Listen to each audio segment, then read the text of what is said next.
હું છું હિમાંશી દેસાઈ. સરસ્વતી શૌર્ય ન્યૂઝમાં આપનું હાર્દિક સ્વાગત છે. રાણીની વાવ ઉત્સવ 2026 પ્રભારી મંત્રી શ્રી સ્વરૂપજી ઠાકોરના વરદ હસ્તે રાણીની વાવ ઉત્સવનું ભવ્ય ઉદ્ઘાટન.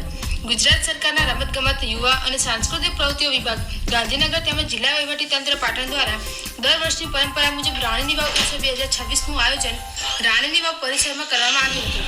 ઉત્સવનું ઉદ્ઘાટન જિલ્લાના પ્રભારી મંત્રી શ્રી સ્વરૂપજી ઠાકોરના વરદ હસ્તે કરવામાં આવ્યું હતું. યુનેસ્કોની વર્લ્ડ હેરિટેજ યાદીમાં રાણીની વાવને સ્થાન મળ્યાની સ્મૃતિમાં રાજ્ય સરકાર દ્વારા દર વર્ષે આ ઉત્સવનું આયોજન કરવામાં આવે છે. ઉત્સવ અંતર્ગત ગુજરાતના સુપ્રસિદ્ધ કલાકારો દ્વારા વિવિધ સાંસ્કૃતિક કાર્યક્રમો રજૂ કરવામાં આવ્યા. તારીખ 7 ફેબ્રુઆરી 2026ના રોજ શ્રી બલરાજ શાસ્ત્રી એન્ડ ગ્રુપ દ્વારા સંગીતની સુરોની મહેફિલ યોજાઈ હતી. તેમજ ભરૂચનું પ્રખ્યાત સિદ્ધિ ધમાલ લોકનૃત્ય રજૂ કરવામાં આવ્યું, જેને દર્શકોએ ઉત્સાહભેર માણ્યો. આ પ્રસંગે મંત્રી શ્રી સ્વરૂપજી ઠાકોરે જણાવ્યું હતું કે રાણીની વાવને યુનેસ્કોની વર્લ્ડ હેરિટેજ યાદીમાં સ્થાન મળ્યું એ માત્ર પાટણ માટે નહીં, પરંતુ સમગ્ર ગુજરાત અને ભારત માટે ગૌરવની બાબત છે. આપણે સમૃદ્ધ સંસ્કૃતિને ઉજાગર કરવા અને આ ગૌરવની યાદીમાં રાજ્ય સરકાર દ્વારા દર વર્ષે આ ઉત્સવનું આયોજન કરવામાં આવે છે.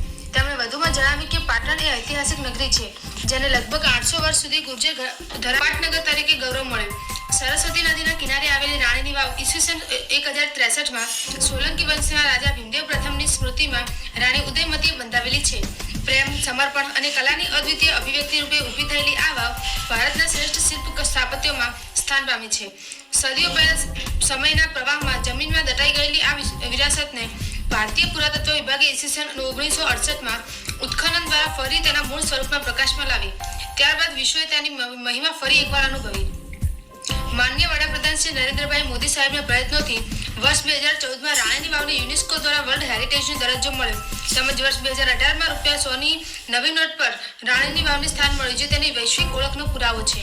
આજે રાણીની વાવ માત્ર ઐતિહાસિક સ્મારક નહીં, પરંતુ પાટણની શાન, ગુજરાતની ઓળખ અને ભારતીય સાંસ્કૃતિક વિરાસતનું જીવંત પ્રતીક બની છે. દેશ વિદેશથી હજારો પર્યટકો અહીં આવી આપણા પૂર્વજોની કલાત્મક દ્રષ્ટિને નમન કરે છે. ઉત્સવ દરમિયાન રાણીની વાવને રંગબેરંગી રોશનીથી શણગારવામાં આવી હતી, જેના કારણે પરિસરમાં ઉત્સાહ અને આનંદનું વાતાવરણ છવાઈ ગયું હતું. આ પ્રસંગે જિલ્લા પંચાયતના મુખ્ય પ્રમુખ શ્રી હેતલબેન ઠાકોર, જિલ્લા કલેક્ટર શ્રી તુષાર ભટ્ટ, જિલ્લા પોલીસ વડા શ્રી વી.કે. નાઈક, નિવાસી અધિક કલેક્ટર શ્રી હિરેન ચૌહાણ, નગરપાલિકા પ્રમુખ શ્રી હિરલબેન પરમાર, ધારાસભ્ય શ્રી લવિંગજી ઠાકોર, હુડકોના ચેરમેન શ્રી કેસી પટેલ, સંગઠનના પ્રમુખ શ્રી રમેશભાઈ સિદ્ધવ, સંગઠનના હોદ્દેદારો, જિલ્લાના અધિકારી પદાધિકારીઓ તેમજ મોટી સંખ્યામાં નાગરિકો ઉપસ્થિત રહ્યા હતા.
આ ઐતિહાસિક રાણીની વાવની અંદર વર્ષો જૂની આ ઐતિહાસિક રાણીની વાવની જે પરંપરા મુજબ એક ભવ્ય કલાકારો દ્વારા ઉત્સવ મનાવી રહ્યા છે. અને ખરેખર આજે મને પણ અવસર મળ્યો છે અહીં રાણીની વાવની એક પરંપરાગત આજે જે ઐતિહાસિક રાણીની વાવની ઉત્સાહભેર આજે કલાકારો દ્વારા એમને સન્માનભેર આજે ઉત્સવ મનાવવાનો છે. અને એની અંદર મારે પણ આવવાનું છે, એટલે મને પણ ખૂબ ઉત્સાહ અને ઉમંગ છે કે આ ઐતિહાસિક રાણીની વાવની અંદર ખરેખર પાટણની એક અદ્ભુત ઓળખ પણ છે કે આ રાણીની વાવની અંદર ઇતિહાસ એક રચ્યો અને ઇતિહાસની અંદર આનું પણ નામ સમાવેશ છે, એટલે ખૂબ જ આનંદ અનુભવું છું. આ પણ રાણીની વાવની અંદર પણ એક વર્ષો પછી આમ તો અહીં રાણીની વાવ એક જમીનની અંદર દટાઈ ગઈ હતી, પણ પરંપરા મુજબ અહીં ઐતિહાસિક ફરીથી અને જીવિત કરી અને પરંપરા મુજબ એક રીતે આ ઐતિહાસિક રાણીની વાવને ઉજવવામાં આવે છે. એટલે દર સાલ આ સંગીતના માધ્યમથી આનો ઉત્સાહભેર ઉમંગ ઉજવવામાં આવે છે.